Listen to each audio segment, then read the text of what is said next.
right, it's time to take a look at pay statement for week number 17, which ended on April the 22nd. Let's talk about it. Coming up.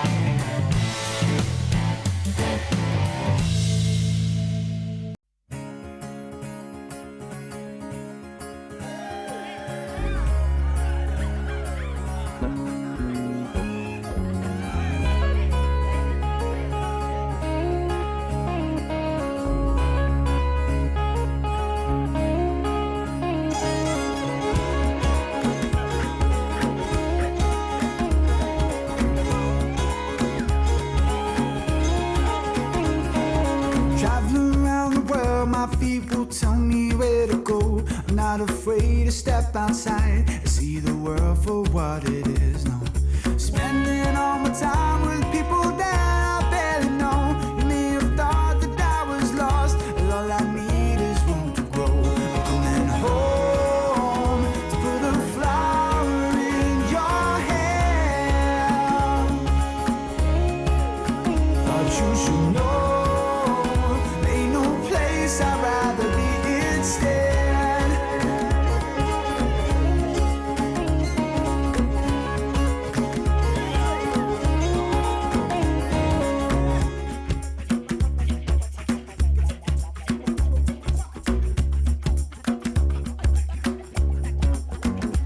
Sometimes I feel alone, you know it's me and my guitar. Looking up at darling stars, singing where we supposed to go now. Ruthie, little lady, tell me what you mean to me. And I'll build a house in Byron Bay, if that's exactly where you'll be. I'm coming home, put a flower in your hair. Thought you should know, there ain't no place I'd rather be instead.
Time to take a look at the logs for this week. I had 2,163 dispatched miles, 2,338 logged miles, 2,342 odometer miles. My average net speed this week was 56 miles per hour. Keep in mind that's not what I've got my cruise control set at. That's what my net speed is. This week was a 4-day week because I was at home on Sunday, Monday, and Tuesday.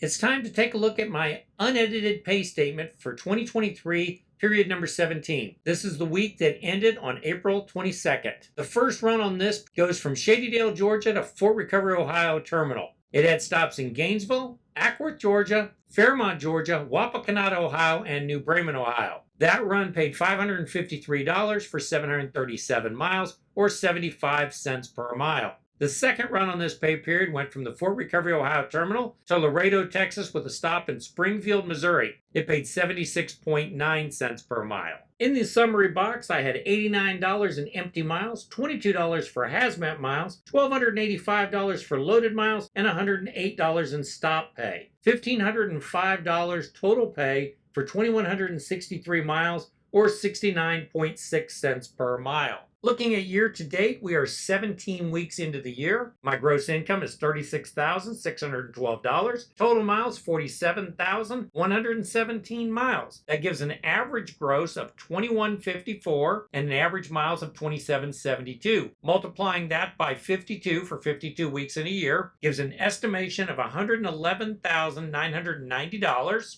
144,123 miles at 77.7 cents per mile. Looking at the calendar, I've worked 15 days in April, been on home time for 4 days in April, and been off on the road 3 days in April. Year to date, so far I've worked 81 days, been on home time for 20 days, and off on the road 11 days. Now, truck drivers are not paid hourly, but it's a fun calculation to take a look at. For this week, I made $1,505. I worked 47.5 hours. That's the on-duty and drive time combined. That would have been 40 hours of regular and 7.5 hours of overtime. That comes to a rate of $29.37 or $31.70 if figured on straight time. Year to date, I've made $36,612. I've worked 925 hours. Calculated on a weekly basis, that would have been 679 hours of regular time, 246 hours of overtime, which is over 40 hours. $34.94 would be my effective rate calculating overtime, $39.50 if it was paid on straight time. Welcome to 2023. A couple of years ago, all you had to have was a pulse and a CDL, and you could get a good job in the trucking industry. Things have changed. Freight volume and rates are down, fuel prices are up. It's making for a tougher market. Good companies have cut back on their capacity, which means they're not hiring as many drivers. Other companies have had their drivers ride through and take a hit with them. But like I said, the good companies cut back on their capacity, which makes hiring more difficult. This is like a game of musical chairs. At the end, you want to make sure your butt's in a seat and you're not on the floor. If you've got a good job, stay with it. If you're at a company where you're not making it, you've got to start doing some research and networking and finding a company that fits you. Now, that's a different company for every person. Anybody who, if you put out an ad on Facebook and you got 20 people sending you messages right away trying to offer you positions, something's wrong with those companies. Why do they have open trucks? The truth of the matter is, its geography should be the first thing they ask you. Where are you? How often do you want to go home? And what's your experience level? If they're not asking you that before they're sending you job offers, there's a reason those trucks are open. Until next time, make sure you're enjoying every day at work.